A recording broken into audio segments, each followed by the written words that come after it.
अरब दुनिया का सबसे अमीर और प्रभावशाली देश सऊदी अरब अब गजा मुद्दे पर सख्त रुख अपनाए हुए है।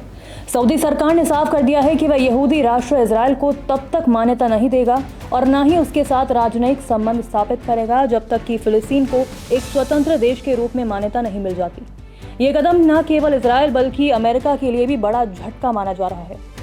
अमेरिकी राष्ट्रपति डोनाल्ड ट्रंप लंबे समय से अरब देशों को इजराइल के साथ अब्राहम अकॉर्ड्स में जोड़ने की कोशिश कर रहे हैं। ट्रंप का लक्ष्य है कि अपने दूसरे कार्यकाल में वे सऊदी अरब और इजराइल के बीच समझौता करा सकें।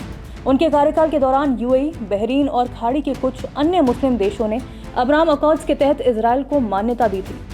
वहीं तेल अवीव की सड़कों पर लगे उन बड़े बड़े बैनरों की तस्वीरें आज भी लोगों के दिमाग में ताज़ा है, जिनमें ट्रंप, इजरायली प्रधानमंत्री बेंजामिन नेतन्याहू और अरब लीडर्स की तस्वीरें थी, जो या तो इजराइल को मान्यता दे चुके थे या देने की प्रक्रिया में थे। सऊदी क्राउन प्रिंस मोहम्मद बिन सलमान की तस्वीर भी उनमें शामिल थी।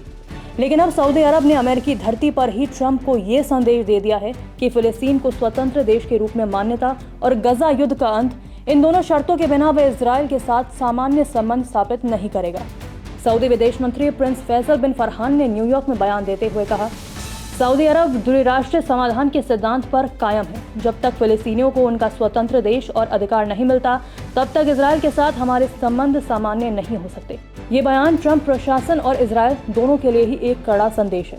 अब दिलचस्प बात यह है कि हाल ही में फ्रांस ने भी खुलकर फिलिस्तीन के स्वतंत्र राष्ट्र का समर्थन किया और संयुक्त राष्ट्र में इस पर प्रस्ताव लाने की तैयारी करा है। इस कदम से अमेरिका और इजराइल दोनों ही नाराज हैं। अमेरिका का कहना है कि ये कदम मध्य पूर्व शांति प्रक्रिया को नुकसान पहुंचाएगा। इजराइल ने इसे दहशतगर्दी को समर्थन करार दिया। फिर भी फ्रांस अपने रुख पर कायम है। पिछले 12 दिनों की ईरान इजराइल जंग में ईरान ने अपनी सैन्य और ड्रोन क्षमता दिखाकर सऊदी अरब को भी सतर्क कर दिया है। सऊदी जानता है कि अगर वो इजराइल को मान्यता देता है तो उसका ईरान और शिया ब्लॉक के साथ टकराव बढ़ जाएगा। यही वजह है कि सऊदी अरब ने फिलिस्तीन को आगे रखकर ये शर्त रख दी है। इस तरह सऊदी एक तरफ अमेरिका और ट्रंप के दबाव को संभाल रहा है तो दूसरी तरफ ईरान के साथ सीधी टक्कर लेने से भी बच रहा है।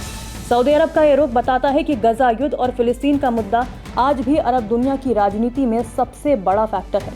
ट्रंप का सपना कि सऊदी इजराइल को मान्यता दे और अब्राहम अकॉर्ड्स को नई ऊंचाई पर मिले, फिलहाल टूटता दिख रहा है। इस पर आपका क्या कहना है, कमेंट कर जरूर बताएं।